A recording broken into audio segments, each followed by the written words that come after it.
you want to introduce our guest to us? Yeah, I can. He's not just a guest, man. He is a friend of mine back when I used to work out there in Oklahoma City. Very, very good man, and he's a big fan of the Oklahoma Sooners. So we'll see if I can't get him to take off them Sooner glasses. But without further ado, I would like to welcome our guy Ryan Colley. Hey, How what's you going doing, on, bro? fellas? Oh, I'm doing great, man. How's everything down in Norman, man? You know, if you would have asked me 2 days ago, as we kind of had shared some text earlier in the week, I would have told you that I was scared that you guys were going to come into town and beat us by 50. After Saturday, I think you see the offense clean up a couple things. They're still not everything right, you know. Whenever you have a freshman quarterback like you guys know, but Yeah.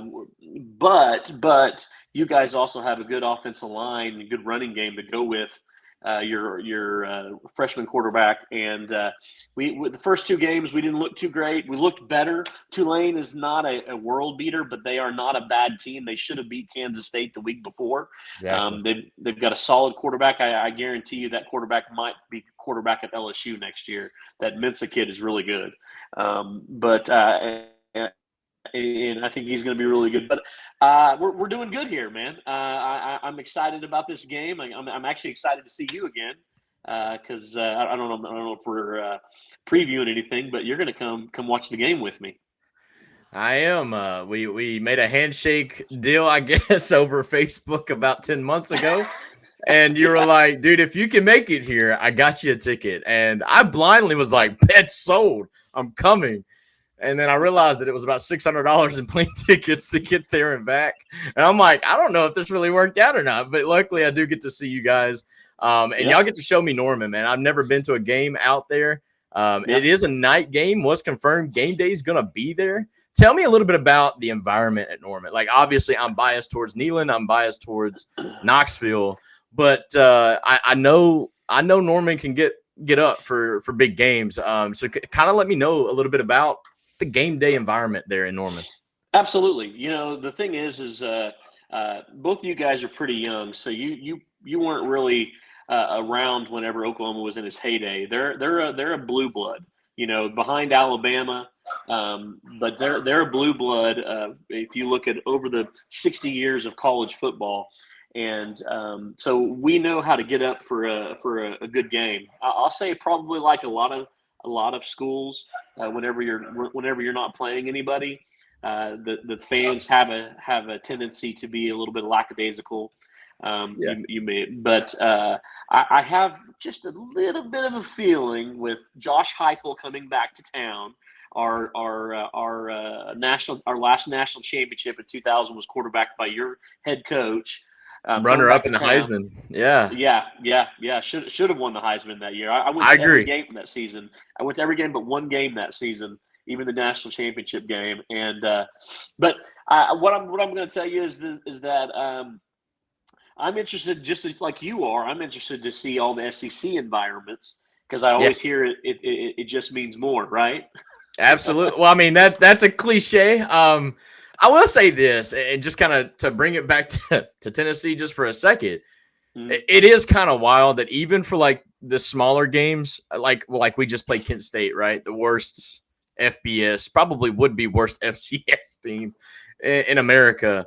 And to hear our crowd in the first quarter get as loud as they were getting on a third down against Kent State, I'm like, this is just bullying. Like, I don't understand why we're doing this to this team.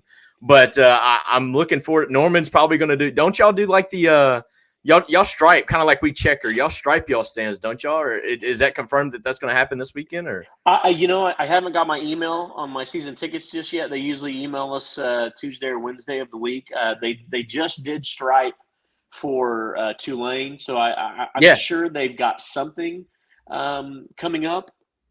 And so I'll let you know later in the week what that might be, but I'm not sure exactly what it's going to be. They've got some. They'll have something rearing to go. But I think it's going to be electric because the last time we had a big game, it's been a while since we've had a real big game in Norman, and where it was like two top 15 teams, And so I think it's going to be an electric atmosphere.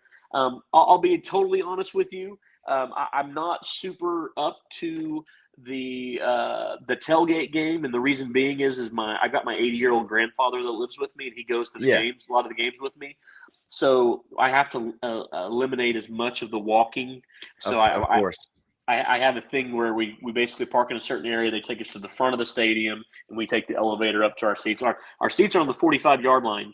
You got valet service. Okay, I see. I see you, big shot. We do. But I do have a couple tailgates to bring you to once you get here. So don't worry about that. You'll be able to see that. Sooner fans are I think are going to be a lot similar to Vols fans. I mean, they're passionate about their Sooners, and they're super nice. You know, you're down south. You're going to get nice people. You're not going to get jerks like you will on the East Coast and the West Coast. But yeah. People don't know how to treat other people right. Right. No, 100%. 100%. I completely agree with that. I'm glad you brought up Josh Heupel and the return. I find this super fascinating because I feel like there's a lot of misconception between Josh Heupel and the history with Oklahoma.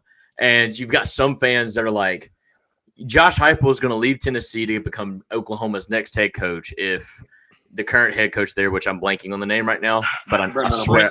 Thank you. If that doesn't work out. But then you've got some fans that are out there from the national perspective that people think that Josh Heupel hates Oklahoma. And I kind of fit right in the middle. I don't think he hates Oklahoma by any means. I think he really loves where he played college ball. I don't think he would leave Tennessee to be the next head coach at Oklahoma either. But I don't think that there's this hatred toward Josh Heupel in Oklahoma. Vice versa. I don't think that, I would think would be like a homecoming for Josh Heupel, right? Like it would be a warm, fuzzy welcome home, Josh. And if we beat y'all, then maybe it turns a little south. But at least up front, it could be like a warm, fuzzy, like welcome back home, Josh Heupel type of environment, right? I think you're where you're standing is right. You're kind of in the middle because here's the thing. I mean, as a fan, as someone that as a player, he's beloved because I mean we were in the doldrums for 6, 7, 8 years. We weren't competing like we were back in the 80s, and then he comes in, wins us a national championship, so he's beloved. Now we bring him back as he was our OC for a couple of years, and we just the recruiting wasn't what it needed to be, and I think he was learning. I think he was definitely learning, but he basically got fired. He basically got let go. So I imagine on Josh Heupel's side that there might be something in him that wants to come in and hang half 100 on us. I think he's torn. I think there's part of him that loves it because this is where he played ball and this is where he won a national championship. But then there's also that side of him that, when he was coaching, he wasn't given the lumps that he probably should have been, and he got fired. And if you can remember, we fired him, and who did we hire next? Lincoln Riley. Yeah, and Skylar, it's a little bit of a different situation, but I heard the perfect comparison to Josh Heupel with Oklahoma this past week with Tennessee. It would be like if T. Martin was the head coach at Oklahoma. Obviously Vols fans, when Oklahoma comes to Knoxville, of course, Vols fans are going to welcome T. Martin home because of him leading Tennessee to a national title in '98. He has been on staff at Tennessee. He was there under Jeremy Pruitt. Things didn't quite go so well. I don't know if that had anything to do with him or if it was everybody else, whatnot, but things just hadn't worked out. Else. Yeah, probably. Things just hadn't really worked out for him as a coach at Tennessee, kind of like Heupel at Oklahoma. So that for me would be the perfect comparison for Tennessee. If T. Martin was the head coach somewhere else and came to Knoxville, it would be that warm, fuzzy ovation because, he's a beloved player, but also you just want to beat the crap out of him. And I like what Ryan kind of mentioned because it's almost like for Josh Heupel, it's like a Josh the player and then Josh the coach, like business Josh and then alumni Josh. Like I feel like there could absolutely be two types of greetings there. But overall, I think it's going to be a really big storyline. Obviously, Game Day is going to talk about it. They're probably going to do like a 30-minute segment just over Josh's history with Oklahoma, now turned coach, and how he was a coach at Oklahoma. Unfortunately, didn't work out. He then, I think, goes through the rabbit hole, goes to Missouri, UCF. Now he's here to Tennessee. It's going to be fun. I'm a little nervous, and I've told this. I've been open and honest about this, even in my preseason predictions. Do I feel better about it? Maybe a little bit, but like in the previous 2-3 years under Josh Heupel, even in our best year, we have been terrible at night on the road in the SEC. And when the game time came out and this was a 7:30 kick, my heart kind of sank. I'm like, dang it. Like, this is the absolute trap game. But, I mean, overall, I'm really intrigued by this. I kind of wanted to touch on Oklahoma. I mean, that's why we brought Ron here. Yeah, I want Ron talk about this offense because I'm looking at the box score, as anybody can look up. And I'm looking, and your boy Arnold is not only obviously throwing the ball, but he's also your leading rusher in both rush attempts and yardage. Is that something that I've not been watching the games. Has that been more called runs, or is that like offense not being able to take care of him? He's having to make a play happen, and it's just showing up on the stat line that he's running the ball. Like, what's going on with the offensive side of things, first off, and what are you looking forward to see Saturday night?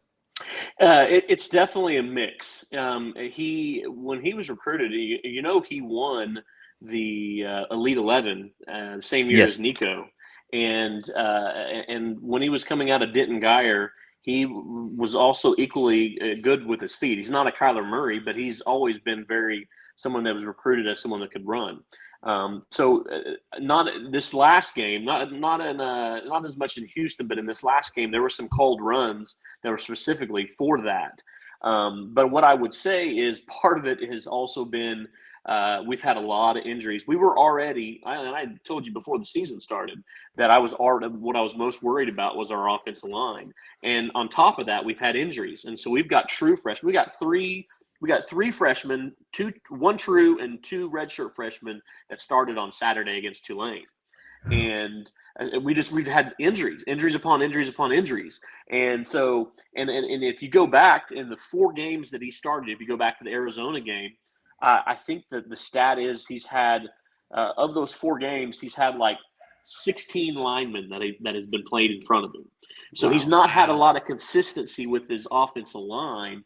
But as far as the run game, plus, I'll be honest with you, we have our true freshman. He was actually the number 1 running back in the country. Taylor Tatum plays baseball too.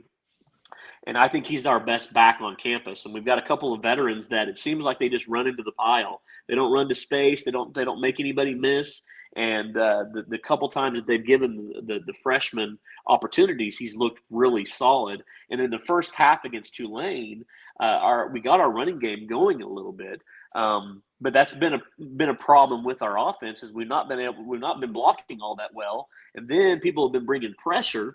And he's a freshman, so you're gonna face those lumps where he's gonna make mistakes and he's gonna do those types of things. And if you can't get a consistent running game going, then it's hard for your offense to move, especially with a young quarterback. So I was totally like, I remember I texted you after the Houston game, and I was like, if we don't fix some things, we'll be lucky to win 6 games this year. And Houston's not a good team. So, I mean, to look like that against Houston was very suspect, but it was the second game of the year. It's probably a team, honestly, Oklahoma was overlooking, if we're being honest. I mean, especially the way Houston looked.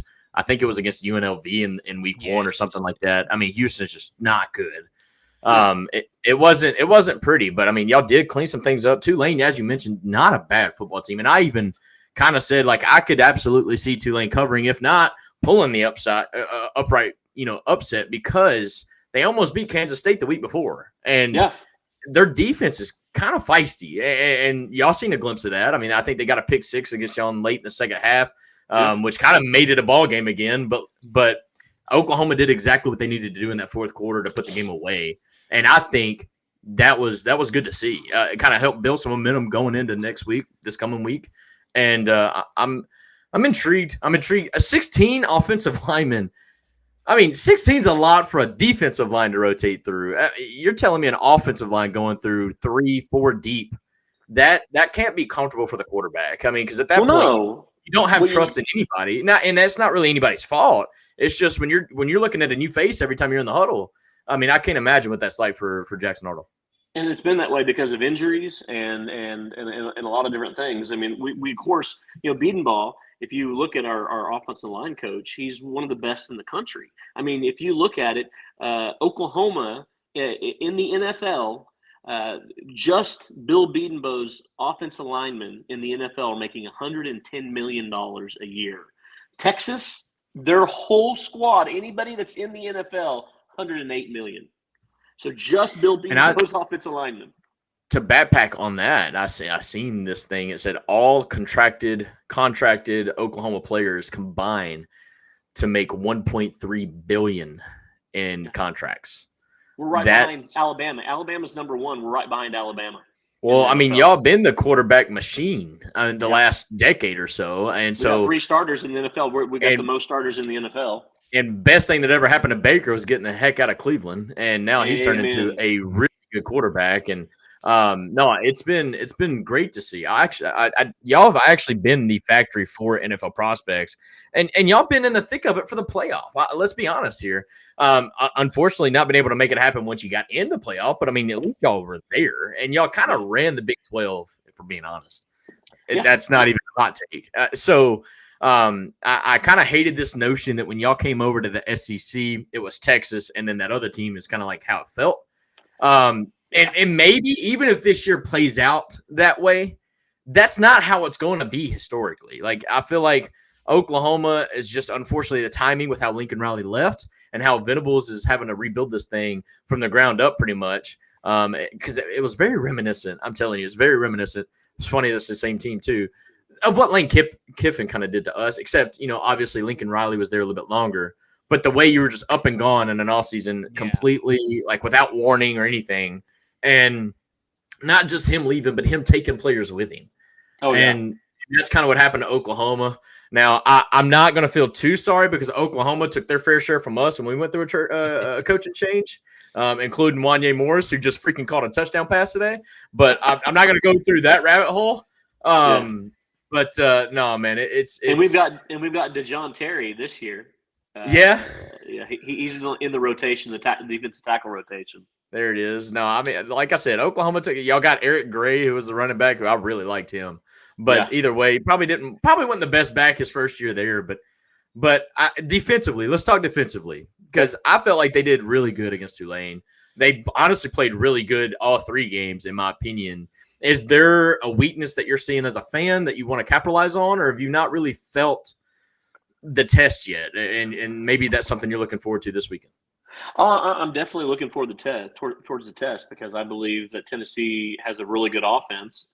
I haven't watched all your games, but I have watched bits and pieces of it, and I know Nico's good. I know you got a good running game, and so I'm interested to see, because our defense, our interior defensive line has been a strength for us so far this year. We got Dominic Williams from TCU. He was a freshman All-American the year they went to the national championship game. He's a stud in the middle there. We also have a true freshman, Jaden Jackson, and he's starting on the D line. He came in with David Stone, who was a 5-star, but he's starting, and he's plugging up the middle. Our weakness probably on our defense is our edges. Our defensive ends just haven't been, the last couple of years, have not been able to get home. I say that, but then in the fourth quarter against Tulane, our Mason Thomas basically took over the fourth quarter. He took over that ball game, man. He sure did. And we've been waiting for that because, of course, we got Danny Stutzman, who probably will be in the top 3 for the Butkus. He's a stud. He's been averaging like 12, 13 tackles a game. And I like all of our and then we got the cheetah position, which Venables likes. He likes that hybrid. And we got this guy, Samuel Omashigo. He's a young guy that's done really well. Then we got Billy Bowman, who came back, who's been solid in the defensive backfield at safety. We've got a 5-star, Peyton Bowen, who's been a little bit injured, but him and Robert Spear Jennings, both of our safeties are pretty solid. And we've got big corners. We got Des Malone, who we got transferred from San Diego State. Then we've also got Kaney Walker. He came from Louisville, but he's really started to step up. So much so that we've got a guy that was basically a 6th year because of COVID, 6th year senior that came back because he didn't like his draft grade, and he's not playing as much because the Walker kid has been playing very well. So I'd say if there is a weakness on our defenses, it's been our defensive ends, but I'm hoping that with the way our Mason Thomas played in that fourth quarter, that maybe it gives him more confidence. I will tell you as a fan, what I'm really more scared about is your defensive line against our offensive line. Yeah, because you guys got some monsters up front. Well, yeah. Let's kind of talk about that, Michael. We rotated a lot of guys against some fairly soft competition, but here's what maybe a lot of folks are not realizing: that's going to be our rotation when we face tougher opponents too.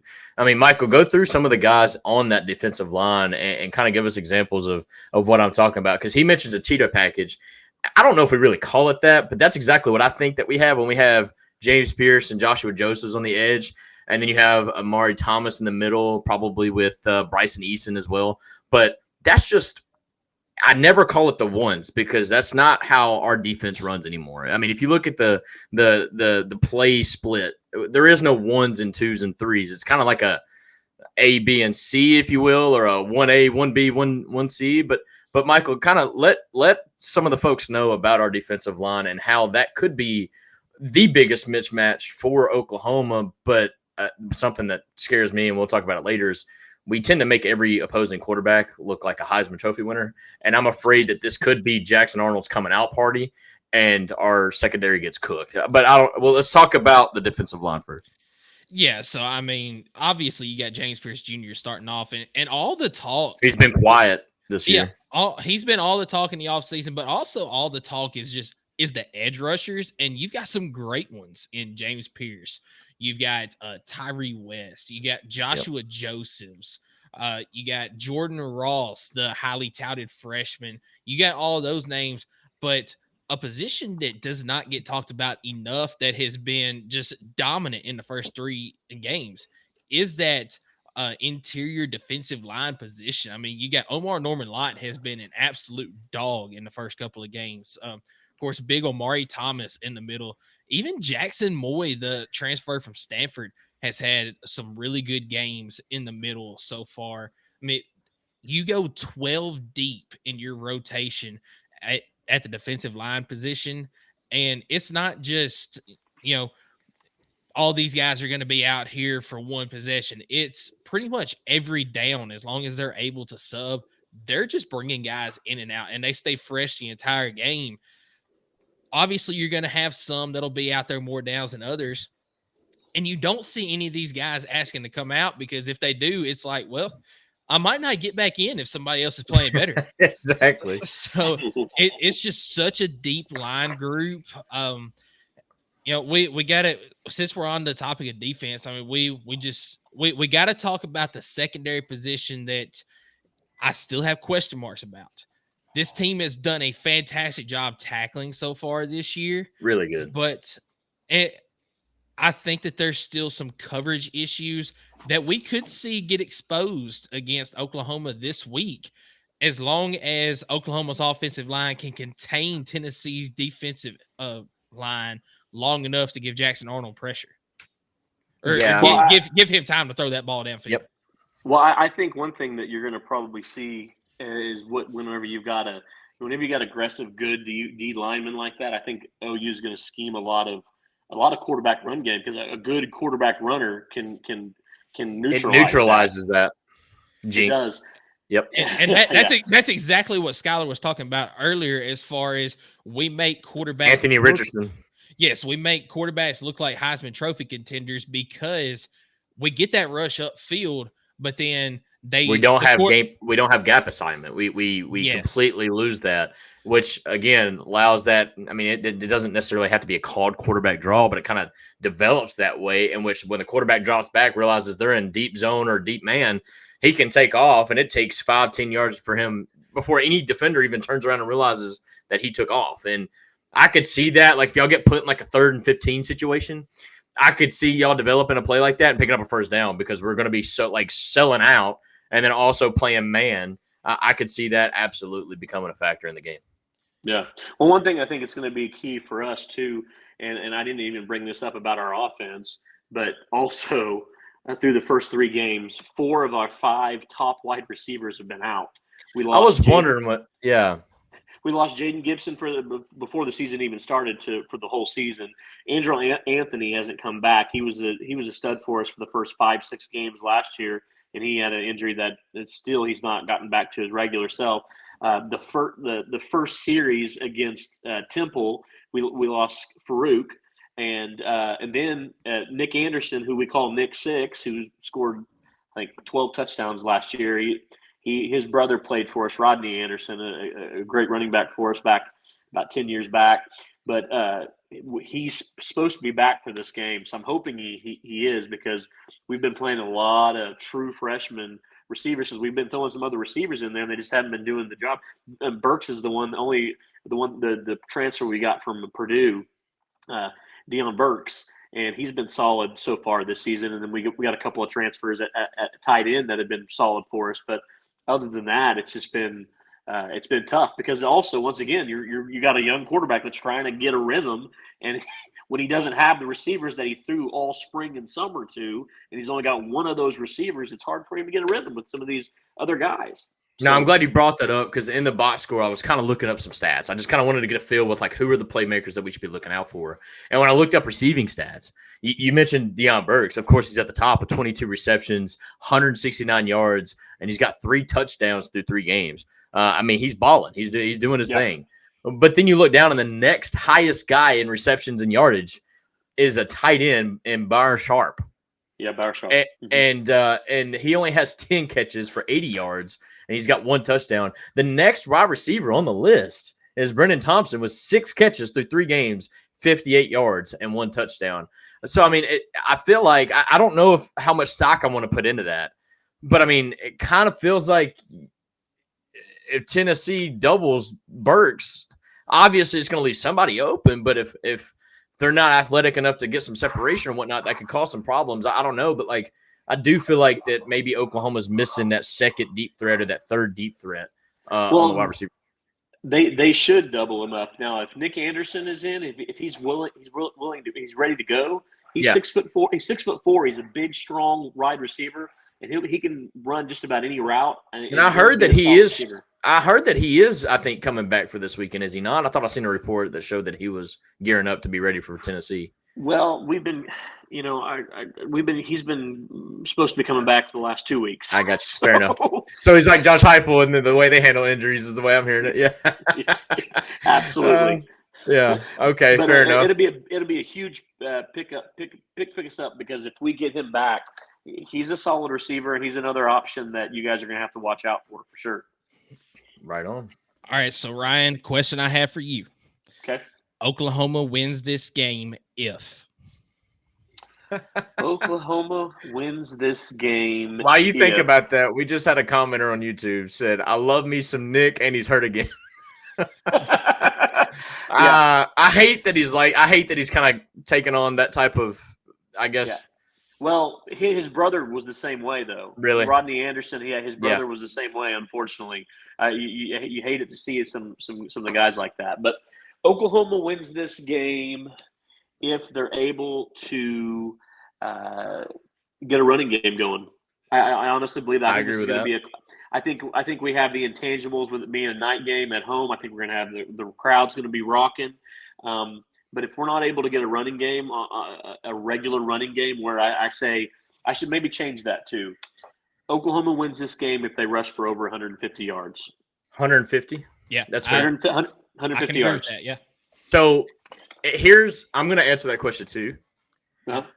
Oklahoma wins the game if they win third downs, because if they find themselves in a bunch of 3rd and 2s and 3rd and 1s, y'all better not run it up the middle, because Tennessee has proven to me in the first 3 games, you're not pushing our line back. Like, that is not going to happen. I don't care whose offensive line you have. And I'll probably eat those words when we play Georgia or Alabama one day, but I don't think you're pushing our defensive line back, especially when they know you're coming at them right down the middle. So if Oklahoma can, in a weird way, they might want to rather be in 3rd and 3, 3rd and 4. If they can win third downs, if they can, let's say, go 50 or 60% on third down, I think Oklahoma's got a real good shot because throughout the first 3 games, I understand the competition has been kind of weak, but NC State was thought to be one of the contenders in the ACC. I think we've been holding our opponents to like literally 12% on third downs, which is pretty absurd. Like that's insane.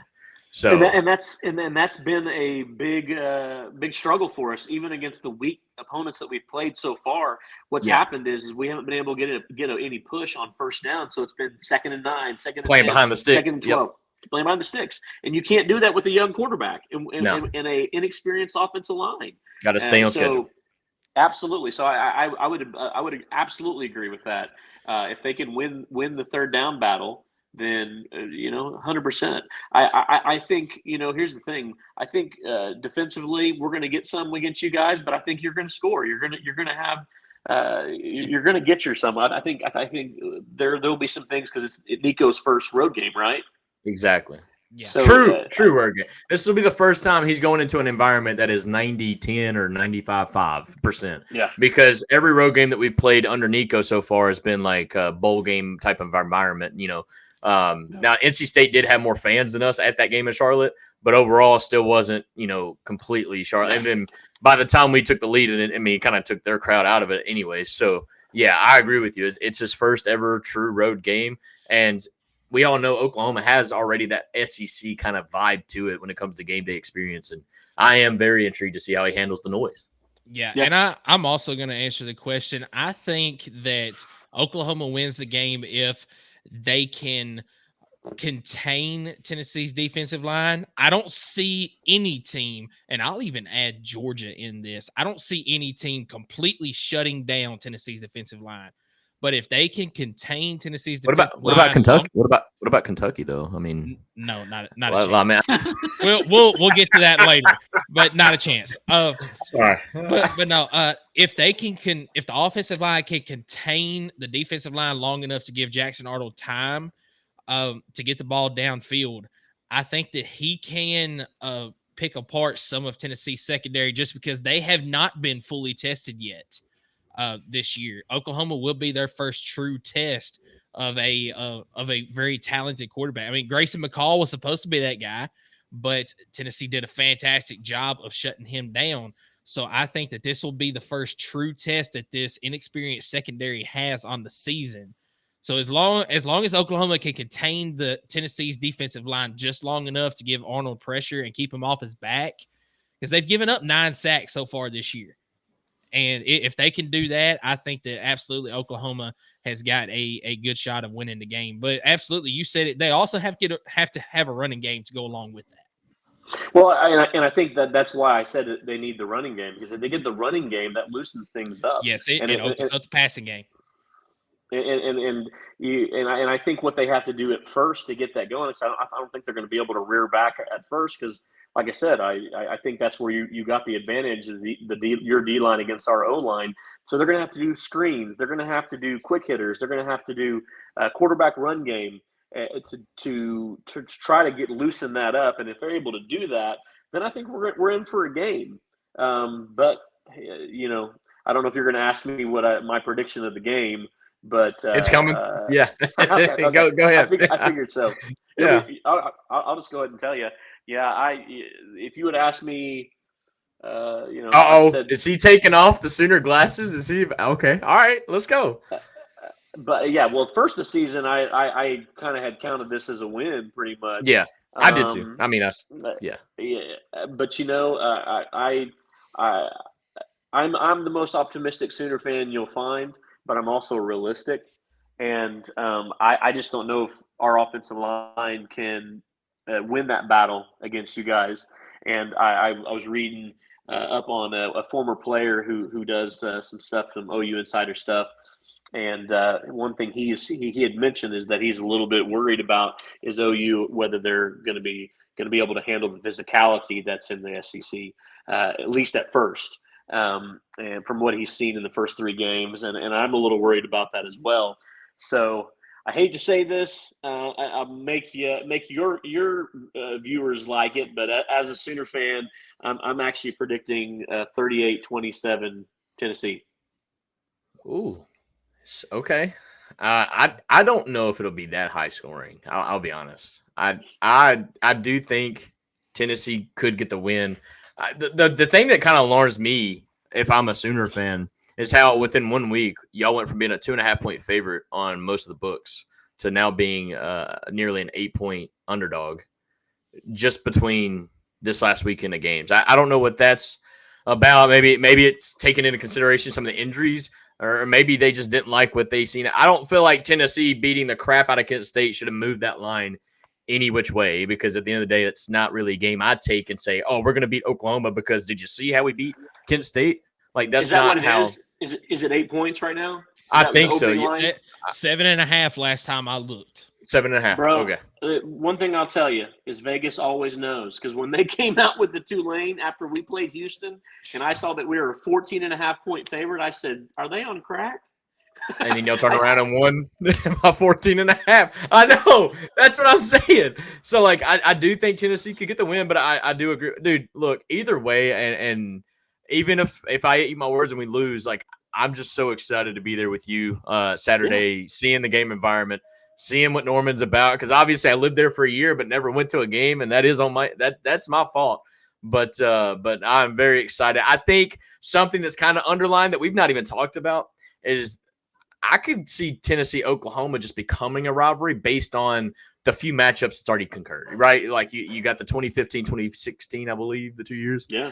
And the way that second game happened in Neyland and the comeback that Baker Mayfield led in the final 8 minutes of the fourth quarter, that left some saltiness in our mouths. And I think we want to help get that off our shoulders to kind of get some redemption.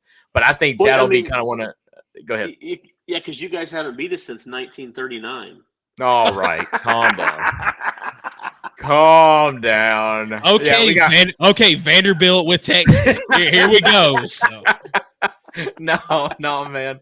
But Ryan, we appreciate. Go ahead. And I want to say that too. That's the thing.